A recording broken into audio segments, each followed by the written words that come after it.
You got into the safety business because you wanted to protect people, but somewhere along the way, the job started controlling your time, your schedule, your priorities, even your income potential.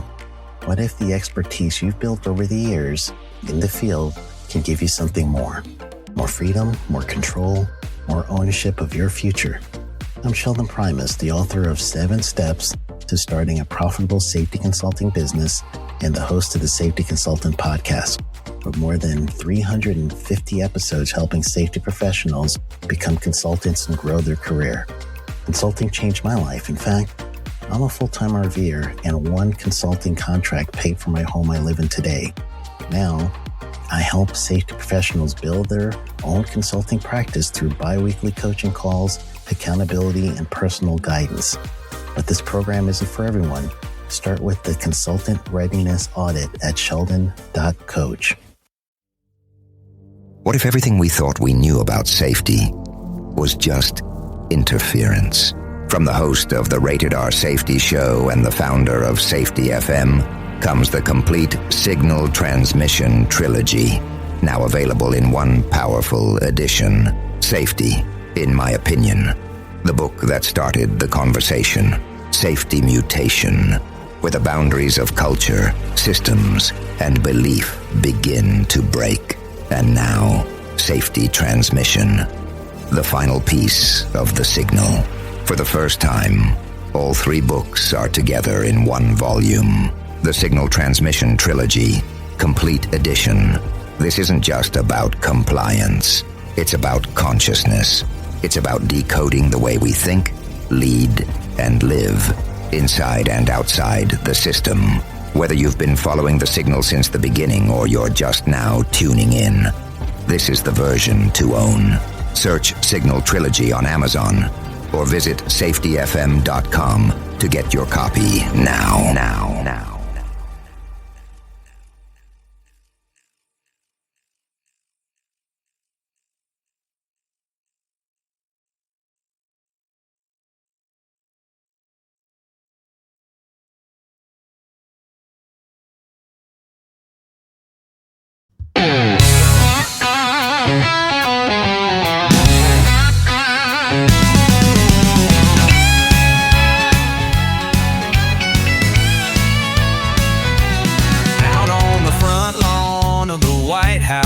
Looks like a family reunion, but it's the lobbyists and union members eating cold beans from the can. We're all singing songs, 'cause it's day 6 of the shutdown.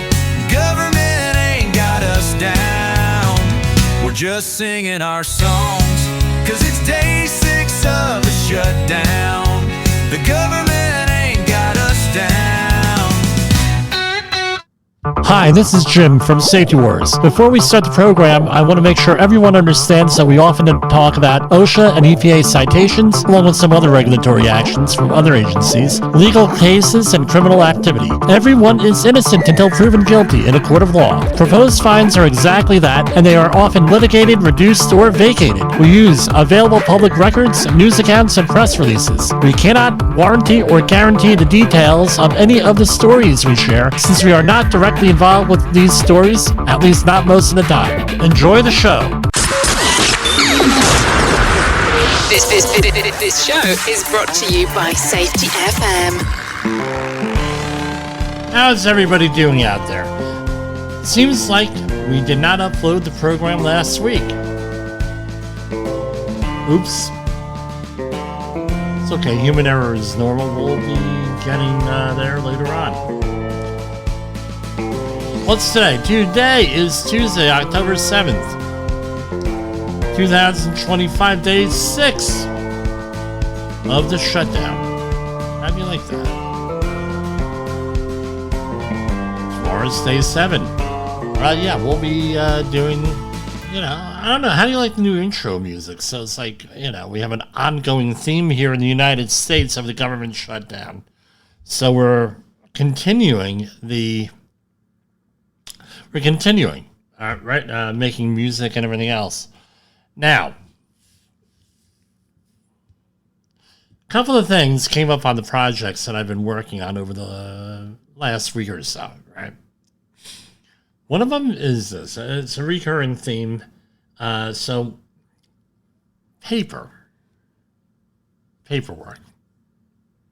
People get caught up with the paperwork a little bit too much. Well, what do you mean, Jim? We're safety people. We got to worry about paperwork. Blah, blah, blah. We have to have those checklists. We have to have that training. We have to have this. We got to have our paperwork. I'm going to tell you, paperwork will not save a life. There, I said it. Paperwork will not save a life. Well, what do you mean, Jim? Paperwork is there to document that you did something primarily.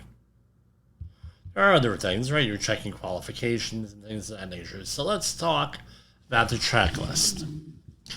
If you're on in the OSHA world, if let's say that OSHA pays you a visit, or an insurance company, you have a horrific accident, someone's doing an audit, something like that, they're going to ask the question often, did you inspect that forklift? And you're going to say, yes, I inspected that forklift.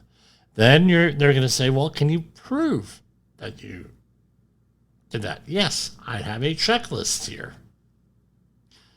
And you see, I have it every day. We have pre-use inspection, and then sometimes we have an after-use inspection on here. If we had a problem and it's documented on here, we have all our paperwork together. Now, do you do that every day? Yeah, we do that every day. And by the way, I have everything going back for years. This happened to me with equipment calibration. Jim, do you calibrate the equipment? Yes, I calibrate the equipment. Right? Oh, okay, good. Right? And that, in particular, that came up when I was working at a facility, and there was a question as to whether or not paperwork was done. And someone said, it's Jimmy Posel. Paperwork is done. He keeps a calibration log. And someone asked me about a calibration. Hey, Jim, you keep a calibration log? Yeah, I keep a calibration. Oh, okay, good. And then about 3 days later, I saw one of my buddies, Frank, and this guy's name is really Frank. Frank is usually the fictitious name we use here. And he says to me, Jim, I said to him, Frank, I got a question for you. I said, yeah, Jim, what? And I said, look, so-and-so was asking about calibration. Do I have calibration records? And I said, I knew that you were in that meeting too, probably. So what's the deal? What are they to worry about calibration? Well, that came up. And we were like, me and this other person said, yeah, you got it. I said, well, just to let you know, and I broke out and I had an actual calibration book, right? You order them on Amazon.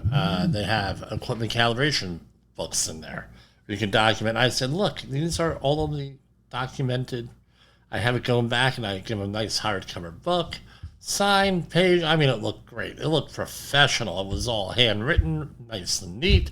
I said, I said, by the way, in our office, we have them going back for like 8 years. No, we retain them for all this and the equipment logs and everything else. He said, oh, thank God. He said, we were vouching for you. We figured you'd have them, but thank God that takes the load off our head because they're going to be coming to audit that paperwork. I said, okay, so about 3 weeks later, somebody comes in. I need you to produce all your calibration log. Oh, yeah, here they are.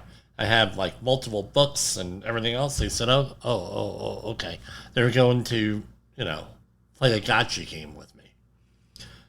So, paperwork, right? It's to document that you did something. Inspection sheets for even equipment. All your equipment on a construction site gotta have inspection logs, inspection checklists, because, now you're thinking, well, did you do a pre-use inspection? Yes, we did. Here it is. And they use that as a leading indicator, plus you have to prove that you did it, right? Now, often what happens, and I'm not living in safety utopia here. We know that people pencil whip this stuff for, they just get it out. And, people don't know what pencil whip means. That means you take the pencil and you go, dit, dit, dit, and it's like a whipping fashion, right? And you don't even look at anything. Did you inspect it? Yeah. And then all of a sudden you have a catastrophic incident with it. And, it doesn't apply. It's what goes into that. And for documenting that. Training records. So on every one of my projects, I request training records, either preferably ahead of time or the day of. You got to have them. Right? And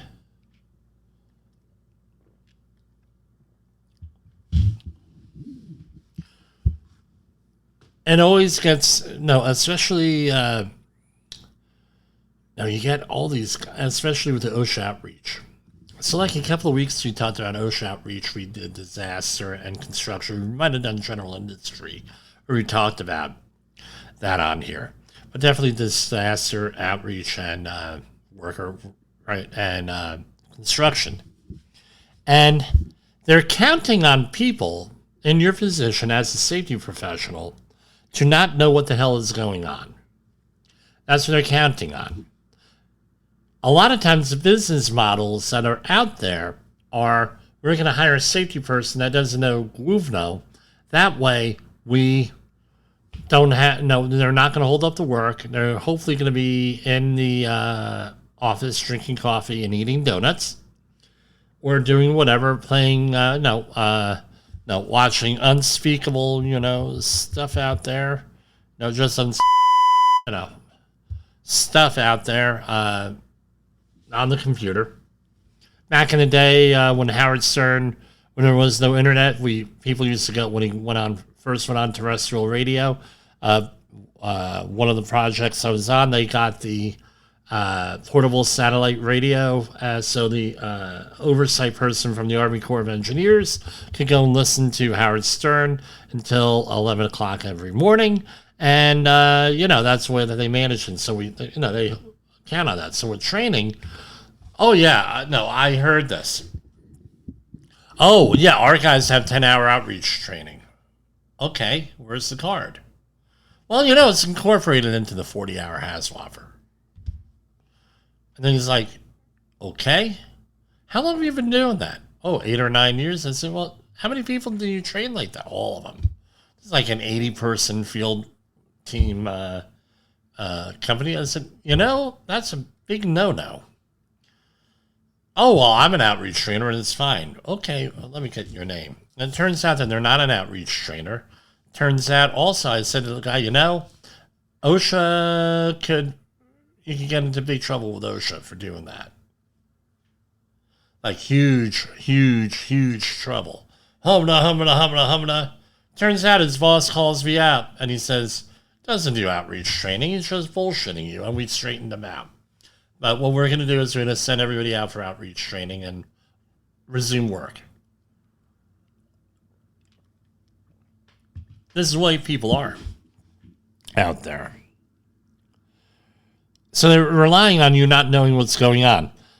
So what happened this week was a person called me up and they needed all their training records for like 8 years because they were going on a project that required that. And turns out, I said, I've never had anybody with 40-hour that needed 40-hour HAZWOFer certificates going back 8 years. Usually you have your initial 40-hour HAZWOFer, whatever that is, Hazardous Waste Operations and Emergency Use on 1910-120, and then you have the current refresher. So let's say that you had the training back in 2010, right? You're going to go and you're going to hand in the certificates from, that expire, that are current for whatever year you're dealing with. And OSHA,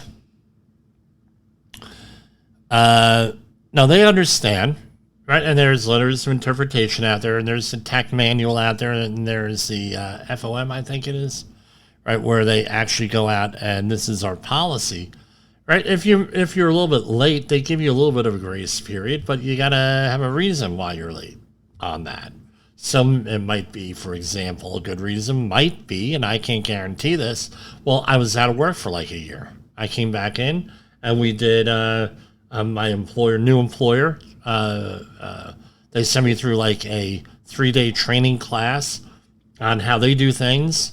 So, for example, I was doing maritime spills on my previous employer, and now I'm operating a vacuum truck on the land side, on land.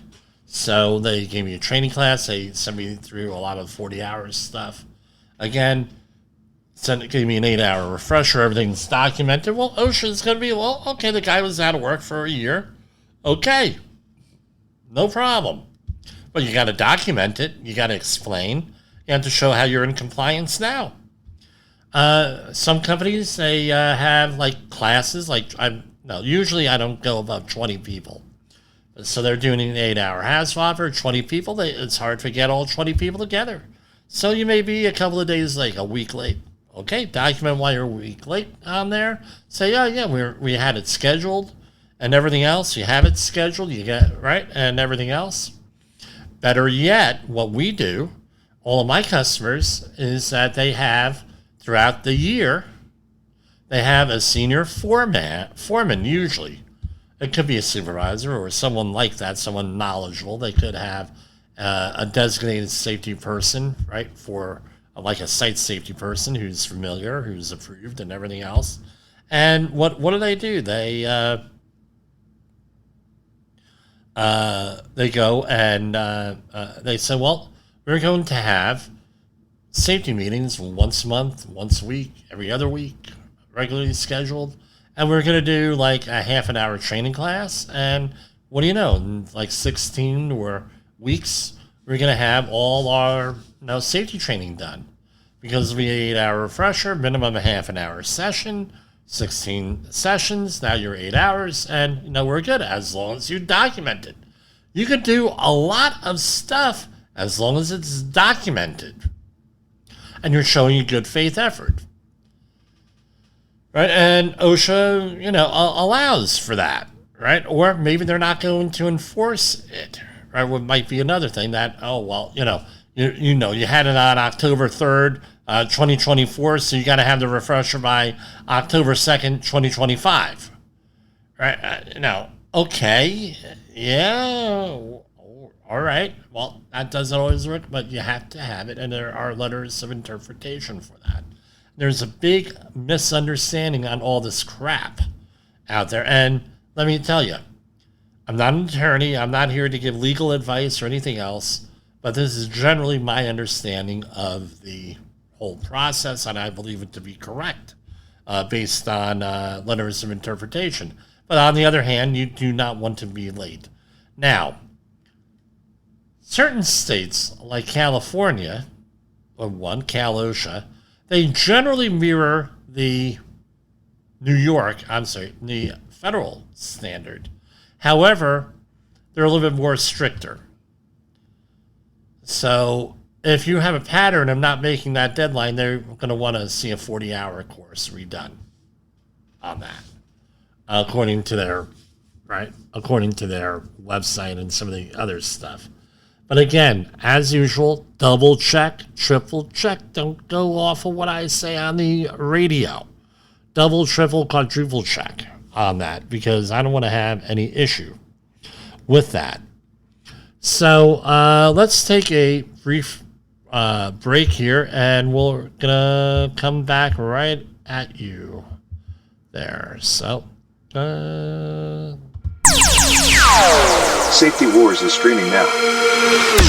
SafetyFM.com rises above the chaos. Meet Jim Pozo, a seasoned safety expert who's navigated through some of the most dangerous scenarios, from anthrax, explosive cleanups, disasters, and numerous environmental cleanups, and lived to tell the tale. Now he's bringing his wealth of knowledge, insights, and experiences to you through Safety Wars. From workplace hazards to the hidden dangers in your own home, Jim covers it all with his engaging storytelling. Safety Wars isn't just a podcast, it's your guide to a safer world. Join Jim Posel and become part of the Safety Wars revolution. Available on Spotify, Apple Podcasts, YouTube, and wherever you get your podcasts and videos. Safety Wars. Your safety is our mission. What if everything we thought we knew about safety was just interference? From the host of the Rated R Safety Show and the founder of Safety FM comes the complete Signal Transmission Trilogy, now available in one powerful edition. Safety, in my opinion, the book that started the conversation. Safety Mutation, where the boundaries of culture, systems, and belief begin to break. And now, Safety Transmission, the final piece of the signal. For the first time, all three books are together in one volume. The Signal Transmission Trilogy, Complete Edition. This isn't just about compliance. It's about consciousness. It's about decoding the way we think, lead, and live, inside and outside the system.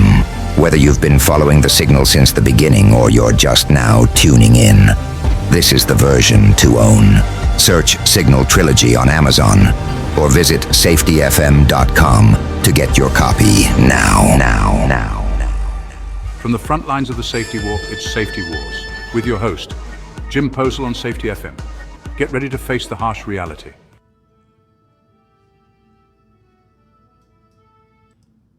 Sorry about that, everybody. I had to go into pause there because we had somebody who needed help tying a tie. And it's not easy explaining that over the internet, believe me. But let's talk more about this with paper. Paper, again, in summary, what we just said, one sentence. Paperwork is there to document what you did, or maybe a checklist to give you instructions on how to do, or a standard that you're supposed to meet, or something like that. You still got to go out there and do the work. You can't just pencil whip these things. Now, on the management end of things, know your regulations, know the standards that you have to meet. With that, I mean, you're dealing with a lot, and it's a lot of fault of the industry here, where companies do not encourage you to learn stuff. They don't want to send you for continuing ed. Back in the day, I wish we had podcasts like we do to my program and other programs and other things on Safety FM that taught you how to manage stuff, who taught you basic information, because it really wasn't out there. Maybe you got a safety plan and you're hoping that it was written well enough that you could use it. Maybe you got, you might have gotten a outdated Code of Federal Regulations sort of thing. You might have gotten that, and that's all you had. You might have had your 40-hour HAZWOPER book that from the class. You might have had something along those lines. There's really no training that you got. So what ended up happening was that unless you become an autodidact, meaning self-taught, you didn't get the information that you needed out there. You got what you were told. And this is where you got all the bullshit out there. Well, we're doing demolition work. It's not construction. And now you got to go, well, what the frick is it in that? And unless you were very familiar with it, you didn't do it, right? So a lot of people were out there saying, well, demolition work is not construction work. So therefore, there are no OSHA standards. This thing called the General Duty Clause. Well, what's the General Duty Clause? Blah, blah, blah. And then you have to go and explain that. Now, and as you get older with age, and you get a couple of, we were talking about this with gray hair, right? If you're a man or even a woman with gray hair, you get a little bit seasoned, a little bit experience. People start to bullshit you. And it's like, no, that's not the way it is. This is, you're not going to get away with it. And that comes with experience. And that's why you got to hire experienced people that are knowledgeable, that have what often safety people do not have, which is backbone. Right? Now, the other thing that people do, companies do, they say, well, and I think we talked about this over the years. We had one site where person was on the site, and they paid her $2 more an hour to be the competent person. And this was in New York. And when I'm running the job, right, you have to designate who the competent person is.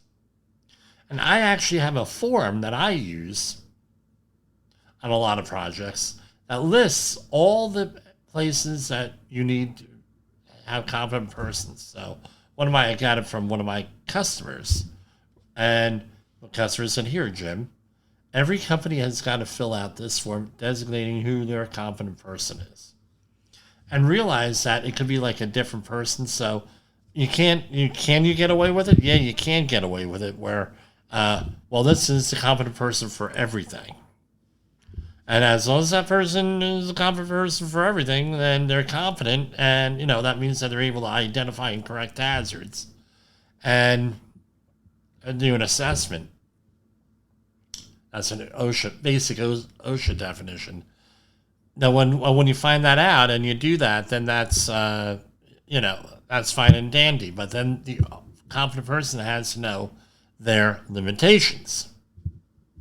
So, for example, I'm the competent person on the project that I'm on now.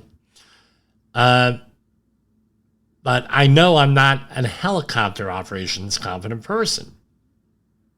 I know that do I know how to do rigging? Yeah, I know how to do rigging. We can do rigging, basic rigging, things of that nature.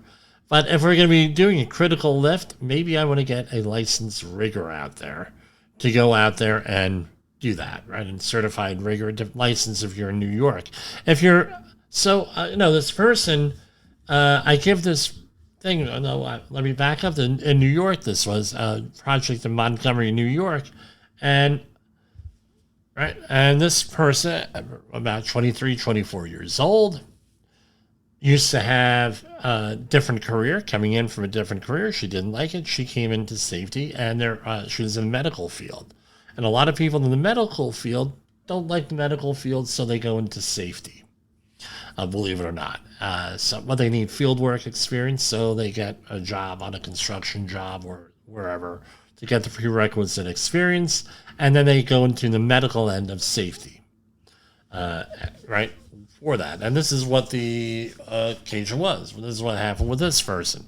So she puts down on all of these is like 27, 25 different areas, something like that, where you had to designate a competent person.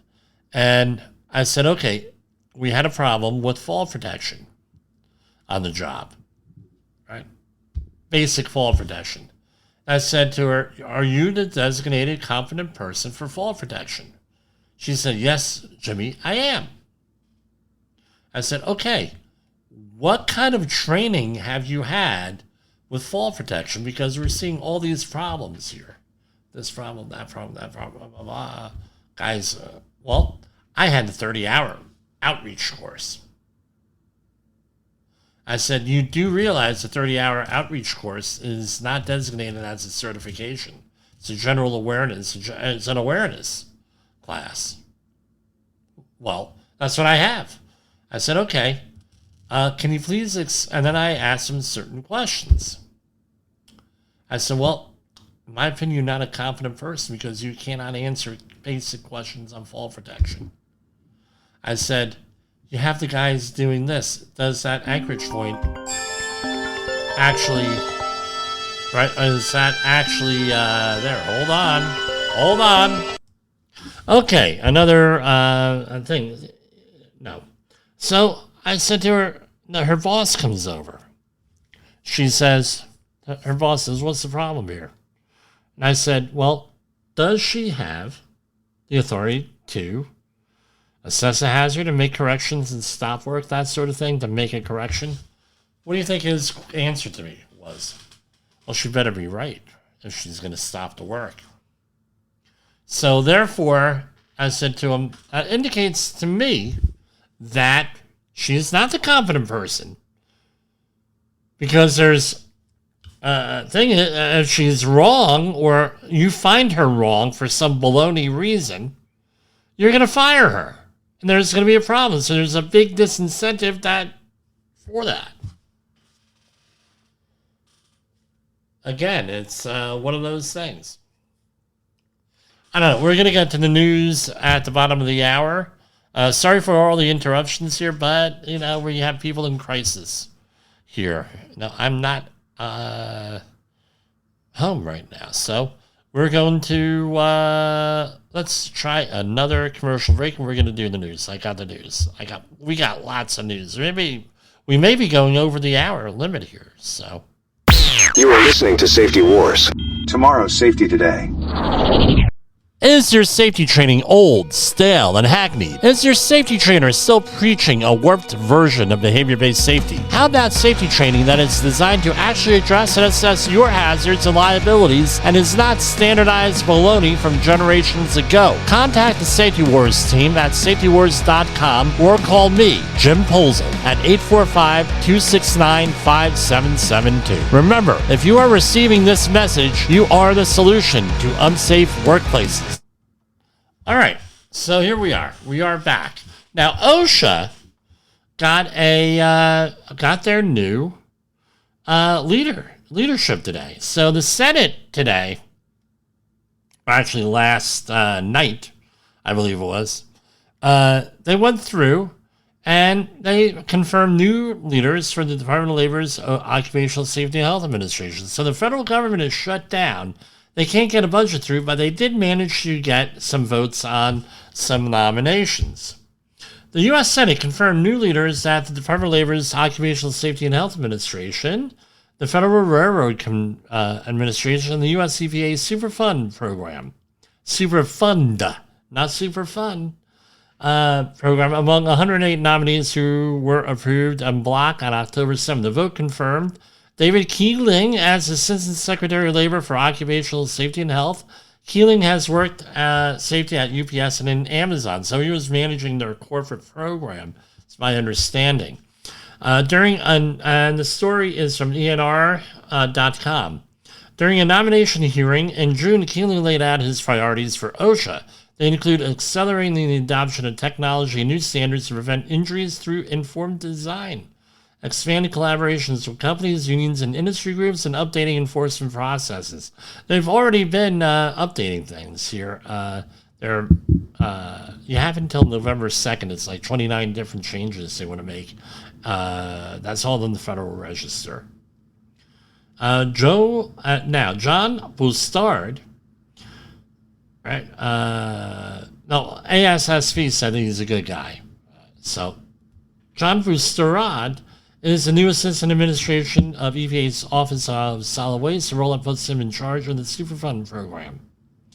Bustard is an environmental attorney with previous experience at the EPA, where he was administrator of Region 9, which covers a whole bunch of stuff. He spent more than 30 years working for PG&E in San Francisco, including as senior director and managing counsel for environment and real estate. Right, and going on there, and who's that? David Fink is a administrator for the U.S. Department of Transportation's Federal Railroad Administration, and he worked for the railroad all the livelong day. No, he worked for the railroad and worked his way up to become president of Pan Am Railways, a regional railroad in New England that was later purchased by CSX. And they all have a focus on safety, rail safety and everything else. So congratulations, everybody, and all the other nominees up there. And I hope that they do well. I hope they're successful with that. So here's another thing. Again, not too much in the OSHA news from the websites because they're all not updated. OSHA, except for the EPA. OSHA is seeking input on its proposal to delete 16 test standards from the agency's nationally recognized testing laboratories program list of appropriate test standards. All right. According to a notice published September 12th, the test standards are all withdrawn by the standards development organizations that issued them. Let's click on that. We might be able to get... Oh, here we go. Let's share that. Federal Register. Right? Delete. So, in this notice, OSHA proposes to 1. Delete test standards from nationally recognized testing labs, program lists of appropriate test standards, and 2. Modify the scope of recognition of several NRLTs. Right? And you got to submit your comments by on or before October 14th, which is next week. The NRTL program recognizes organizations that provide product safety testing certifications. Right, the products covered, these organizations do a lot. I don't know. With that, reasons for the removal. OSHA. I don't know. I don't get it. Second, a document, right? Again, the NRTL program regulations require appropriate test standards to be maintained and current. A test standard withdrawn by an SCO is no longer considered an appropriate standard determining organization there, right? SDO. As OSHA's policy removed recognition of withdrawn test standards by issuing a correction notice in the Federal Register, right? However, SCOs frequently will designate a replacement standard for withdrawn standards. OSHA will recognize a NRTL for an appropriate replacement test standard. The NRTL has a requisite testing and evaluation capability, right? And it's all a bunch of legalese here. Basically, old standards are out, new standards are in. And they have a list here, right?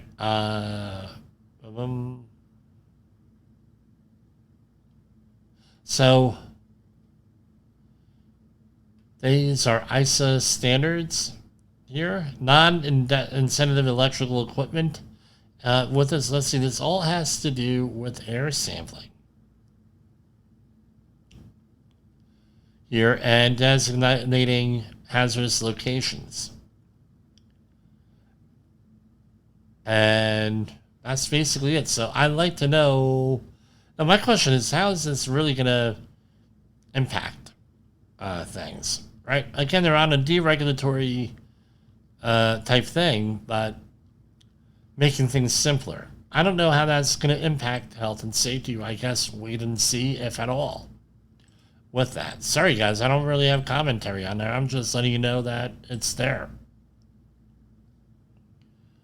According to notice published, they include International Society of Automation, the replacement standard, blah, blah, blah. OSHA notes that it is already added. That's right. They're just making things simpler, is what it comes down to with that. I don't know. We'll figure it out. EPA, we actually have updates to the EPA website here, even though they are on shutdown. We went into this. So this is a daily update. EPA cleanup continues in Tangaloa Parish, Louisiana. U.S. EPA continues to lead the cleanup of the impacted area in Roseland, Louisiana, following a fire at the Smitty's supply facility on August 24th. They're still dealing with this. It must have been a really big issue. A response from the numbers: 9.8 million gallons of liquid waste, 6.1 gallons of liquid waste removed for disposal. So the first number was for recovery. 22,400 feet of containment boom laid and over 415 EPA and contractor personnel deployed. Accomplishments to date include extinguishing the fire and stabilizing the facility to prevent leaks, install earthen dams, booms, and rainwater collection around the site to contain runoff, deployed boom and sorbent materials in ponds. And with that, EPA's cleanup operations are focused on flushing oily waste in the river downstream to establish collection points where it is removed and placed in containers. So they're washing things into the river and collecting it downstream. Probably, probably this is probably the only way they can do this, right? EPA has increased the rate of oil recovery with new equipment, including 6 drum skimmers, rope skimmers, and 5 marsh buggies. again, usually, I hate to say this, in the past, I've been on these cleanups, these marine cleanups like this, and they basically call it a day once they get a heavy rain, because they're not willing to allocate the resources, or the resources are not allocated with that. They have some other online resources here. Let me get these pulled up. So this is the actual website for the supply. So it doesn't look like this has been updated at all. So yeah, that's what we're looking at, the pond here.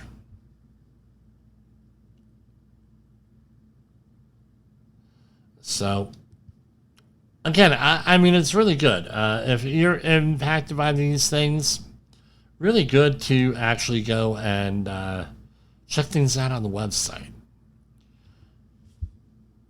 So EPA issues an explanation of significant differences for the Charles George Reclamation Trust Landfill Superfund site. With that, so the explanation of significant difference, right? So the ESD makes changes in 1988 record of decision for this facility that address contaminated groundwater migration, permanent treatment of landfill gas using an enclosed flare, excavation of contaminated sediments, and leachate and groundwater treatment. Right? So, again, things have changed a lot since 1988. Believe me, that's the year I graduated high school. Right? These changes are modernized the current outdated system, ensure that contaminated groundwater will be better captured rather than continuing to migrate under and around the current collection system, and also ensure that the treatment system can address emerging contaminants. With that, changes include the addition of site-specific contaminants of concern and cleanup levels in groundwater, modification of remedial action objectives to account for new contaminants of concern, as well as improvement of the on-site groundwater collection system, expansion of the existing collection system. Now, I'm not familiar with this site, but I'm going to... So they're going to be discharging to on-site surface water rather than down some type of sewer with that. This is in Massachusetts, Tyngsboro, Massachusetts. Small municipal dump that expanded except household and that, right? Okay, so here we go. What's the background here? State ordered the site closed in 1983. They had water supplies. They put everybody on city water. EPA has capped the landfill that's collecting leachate and contaminated. So, and they have things.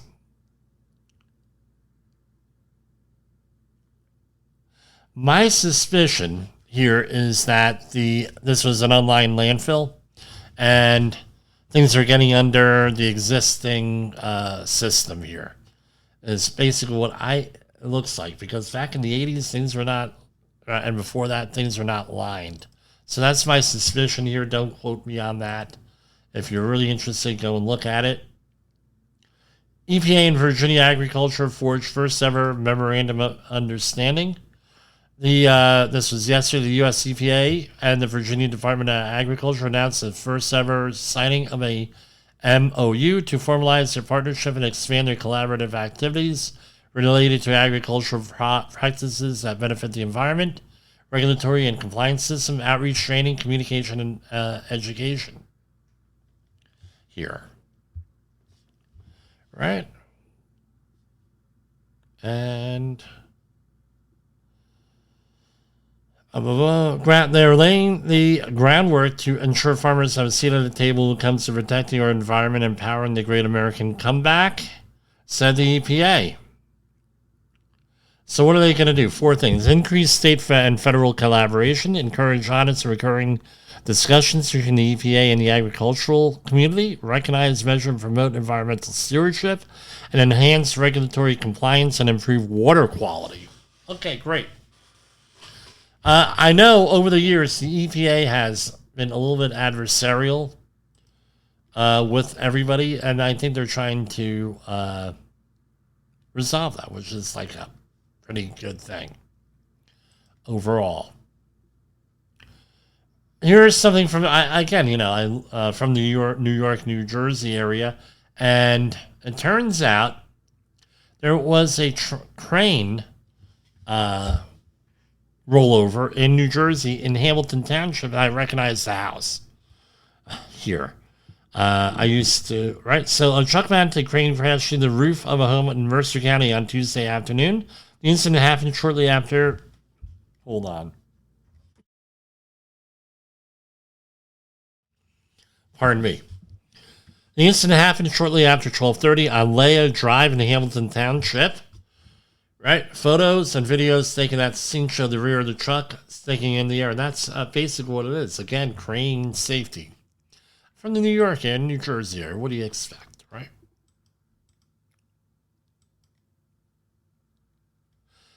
We're not going to cover that. No controversy tonight. All right. So, probably worth double checking this right now. So there was a outage today. I mean, the government shutdown caused some major issues there. So flight delays across country, FAA shortages worsen, meaning air traffic controller.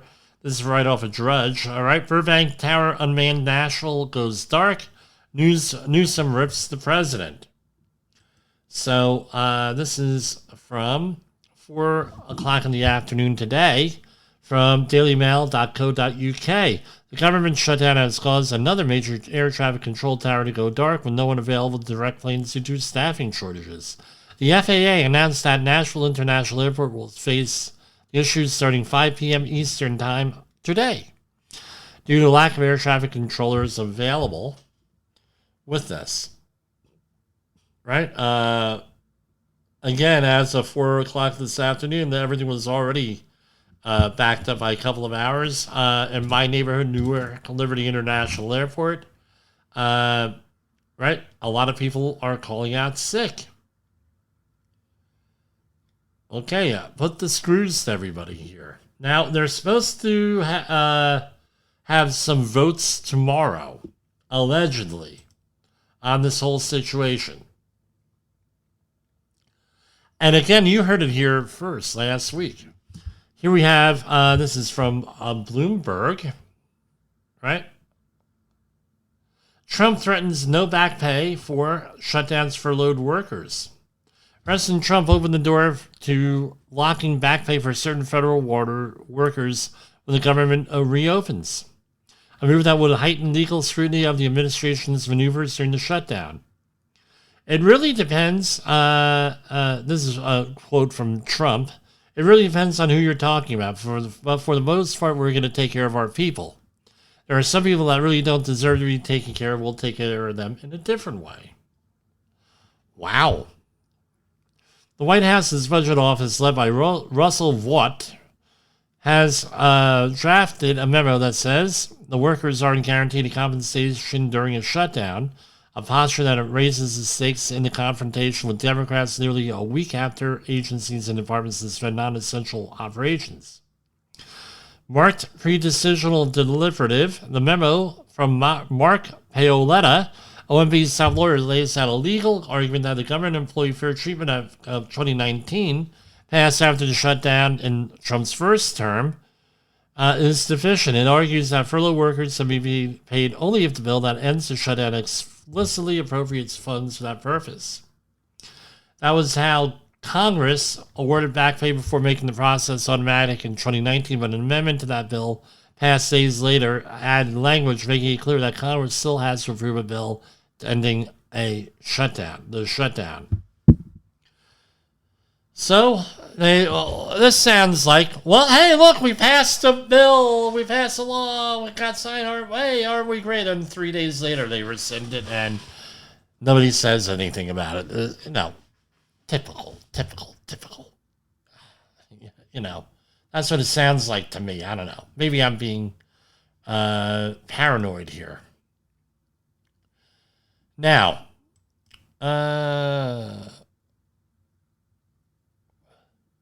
there's a lot of opinion pieces out there. All right? Out there.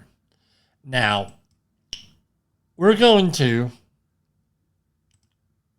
we'll talk about this now. We are not in control. The average person is not in control of what Washington does, what your state capital does, even what your municipality does. What are you in control of? It's what you can control, and what your life is, how you can impact it. That's what your context. That's where you can. That's where you could make a difference, right? So there are, as the Bible says, there are wars and rumors of wars in the end times. I'm not saying we're in the end time, but they're right. But basically, here it is. We have an express.co.uk. Russia mocks Donald Trump's America civil war is coming in the U.S. A Russian lawmaker said we should take advantage of their existing differences. We should drive them not only to an economic shutdown, but a political one. A Russian lawmaker has claimed civil war is ruining America, and as he called Donald Trump dumb, right? Andrei Logovoy, an MP in the State Duma, the lower chamber of Russia's parliament, claimed Moscow should take advantage of the Republican-Democrat divisions and causing a shutdown. So the other wars today, and people send me this, not that I listen or ideate them, right? Been talking about this for years. Civil war is coming. Now, I cannot do anything about that, but what I'm going to tell you is be prepared. So, take it from the Boy Scouts and from the Coast Guard. Semper Paratus, always prepared. 3 to 5, we didn't do too much about it this September, but past Septembers we have 3 to 5, 2 to 3 days of food. Disaster preparation for your family, things of that nature. That applies for civil unrest as well as a natural disaster. Civil unrest is a man-made disaster, right? Here we have from dailymail.co.uk another one. Top secret U.S. spy jet spotted circling Russia amid mounting World War III fears. The U.S. Air Force jet designed to collect intelligence on enemy radar systems was spotted making circles over Russia. Flight tracking data showed the RC-135U combat scent taking off from England early Thursday, flying over the Baltic states and looping around Kaliningrad, the Russian enclave between Poland and Lithuania, before returning to the UK. The American jet departed, at 2:30 and a.m. and returned at 9:30. The mission came a day after German Chancellor Friedrich Merz accused Russia of waging a hybrid war against Germany. And they have, so basically there was an incursion over this, right, with this. And again, drone flights are going back and forth over that border in the war zone. Okay, what else do we have here?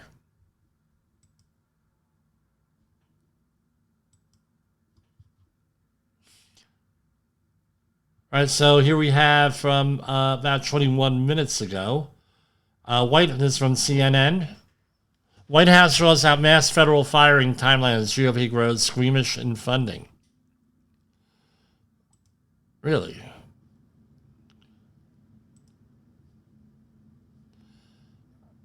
That's what I pretty much have for tonight. It's all dealing with the shutdown and everything else. So I'm going to cut it loose here. And we, God willing, will be here tomorrow. Hopefully without any interruptions. And I'll be doing this live, God willing. So for Safety Wars and the Safety FM network, this is Jim Posel signing off. And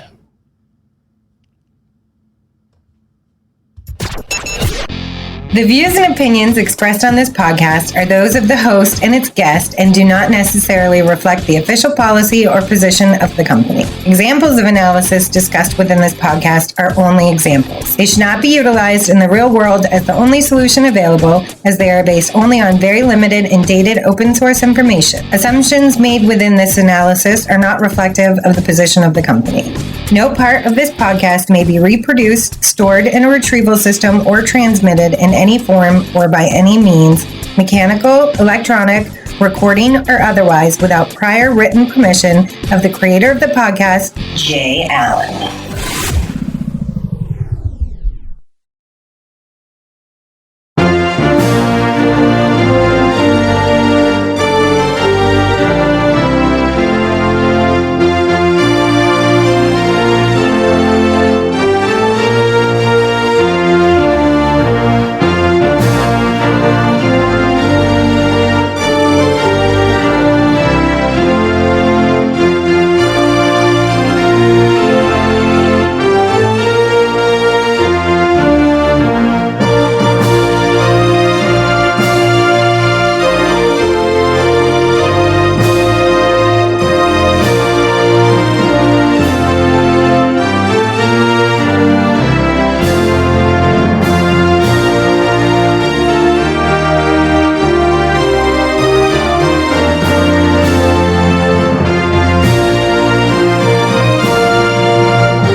You got into the safety business because you wanted to protect people, but somewhere along the way, the job started controlling your time, your schedule, your priorities, even your income potential.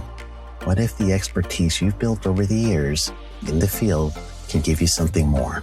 More freedom, more control, more ownership of your future. I'm Sheldon Primus, the author of 7 Steps to Starting a Profitable Safety Consulting Business and the host of the Safety Consultant Podcast, with more than 350 episodes helping safety professionals become consultants and grow their career. Consulting changed my life. In fact, I'm a full-time RVer, and one consulting contract paid for my home I live in today. Now, I help safety professionals build their own consulting practice through bi-weekly coaching calls, accountability, and personal guidance. But this program isn't for everyone. Start with the Consultant Readiness Audit at sheldon.coach. What if everything we thought we knew about safety was just interference? From the host of the Rated R Safety Show and the founder of Safety FM comes the complete Signal Transmission Trilogy, now available in one powerful edition. Safety, in my opinion, the book that started the conversation. Safety Mutation, where the boundaries of culture, systems, and belief begin to break. And now, Safety Transmission, the final piece of the signal. For the first time, all 3 books are together in one volume. The Signal Transmission Trilogy, Complete Edition. This isn't just about compliance. It's about consciousness. It's about decoding the way we think, lead, and live, inside and outside the system. Whether you've been following the signal since the beginning or you're just now tuning in, this is the version to own. Search Signal Trilogy on Amazon or visit safetyfm.com to get your copy now.